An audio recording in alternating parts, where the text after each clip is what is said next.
Hello again, Jonathan here. Today I am continuing my series here of paintings and sort of documenting, I guess, my process as I go, in the effort, the hopes to improve. This piece is also for the Mycelium Madness Kickstarter campaign. This one is a creature, and his name eludes me. I may have to pause. Anyway, Madness. Okay, Mycelium Madness is a Dungeons and Dragons module that is being developed right now.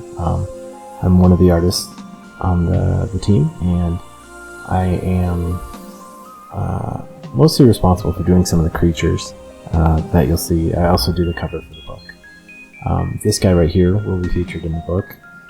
He is a mushroom monster. The lore of the campaign is that the world, or the immediate world that the players find themselves in, are being overrun with mushrooms, spores, fungi.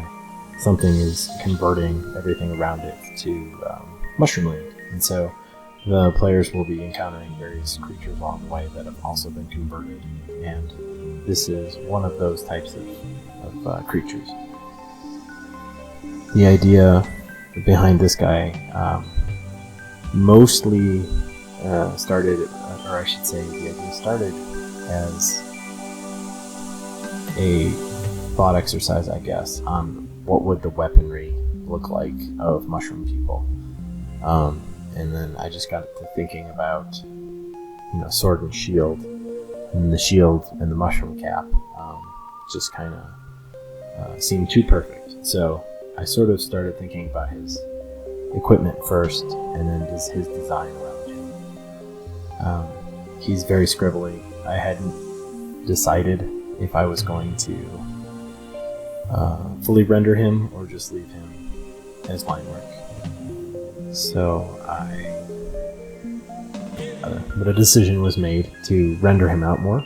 So that's what I'm doing here. I'm kind of going over my lines, and I'm making I guess value judgments as I run into them, trying to decide if they're lines that are defining anything, or if they're lines that are just there to sort of beyond just defining a shape. Like, do they represent anything?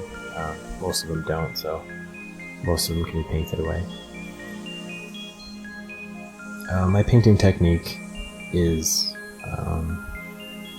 I should say my standard painting technique is, I think, a little odd for me.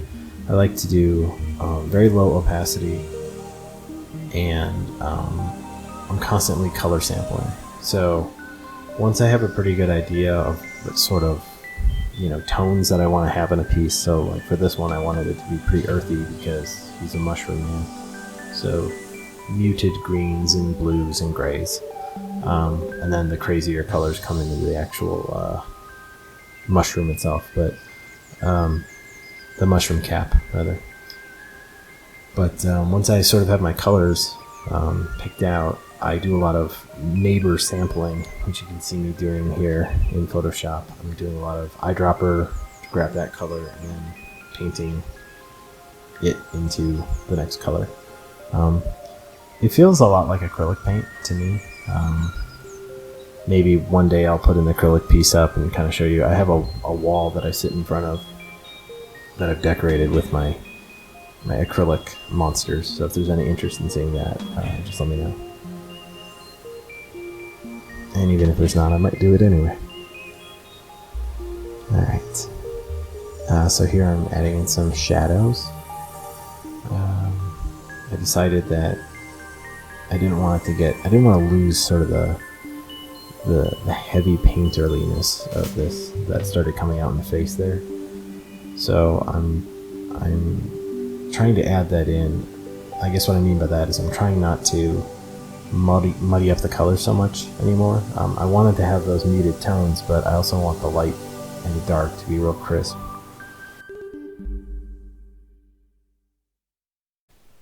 But yes, at this point I think I'm just going to let it play. I'm going to let it play, and I'll check back at the end of the video with the final render.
So yeah, that was the Mycelium Madness creature, the latest one.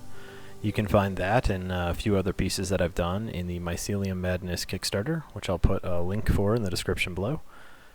Remember to like, comment, and subscribe. Don't forget to hit the bell for notifications, I am told.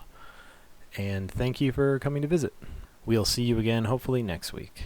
Thanks.